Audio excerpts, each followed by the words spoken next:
আসসালামু আলাইকুম এভরিওয়ান, কি অবস্থা সবার? কেমন আছেন সবাই? আশা করি সবাই অনেক বেশি ভালো আছেন। বাই দ্য ওয়ে গাইজ, আমিও ভালো আছি। দেখতেই পাচ্ছেন যে রোদের অবস্থা।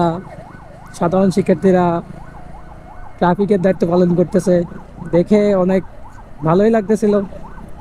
আসলে দেশ আমরা অনেক কষ্টের বিনিময়ে স্বাধীন হয়েছি। এখন ট্রাফিক পুলিশ, সাধারণ পুলিশ, যত পুলিশ আছে সব পুলিশ এখন কর্মবিরতি আছে। এখন দেশের ট্রাফিক অবস্থা তো ভেঙে পড়ছে।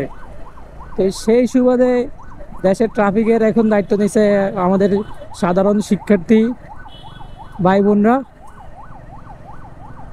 এতক্ষণ তো আপনারা দেখতেই পাচ্ছেন তারা সুন্দরভাবে সুশৃঙ্খলভাবে রাস্তাগুলোর মধ্যে যানজট নিরসন করতেছে, এমনকি এত সুন্দর করে লাইন মেনটেন করতেছে। একটা অ্যাম্বুলেন্স আসলে একটা অ্যাম্বুলেন্স ইমার্জেন্সিভাবে যাওয়ার জন্য ওইরকম একটা লেন তৈরি করে দিচ্ছে।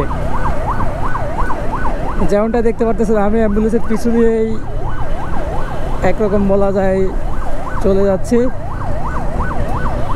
প্রায় অনেকক্ষণে দাঁড়ানো ছিলাম, জামের মধ্যে অনেকক্ষণে ছিলাম। এক লেন ক্লিয়ার করে দেন আরেক লেন ছাড়তেছে, এভাবে অনেক লেট হচ্ছে।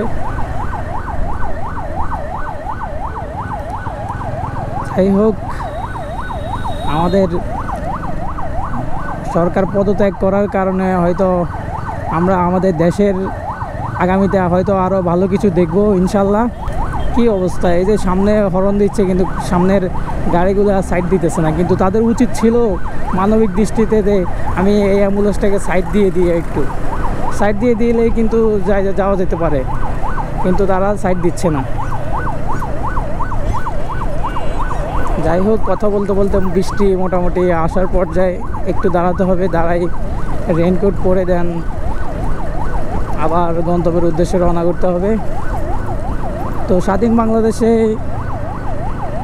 আজকে আমার বলতে গেলে প্রথমে বাইক নিয়ে বের হওয়া, বাড়ির উদ্দেশ্যে যাচ্ছি। সব শিক্ষার্থী এবং ভাই বোনদের জন্য দোয়া রইল, আমাদের আগামী বাংলাদেশ আরও সুন্দর হোক, আরও সামনের দিকে এগিয়ে যাক। এই দোয়া ব্যক্ত করে আমি আমার ভিডিও এখানে শেষ করছি। আসসালামু আলাইকুম, সবাই ভালো থাকবেন, সুস্থ থাকবেন, স্বাধীন বাংলাদেশের সাথেই থাকবেন।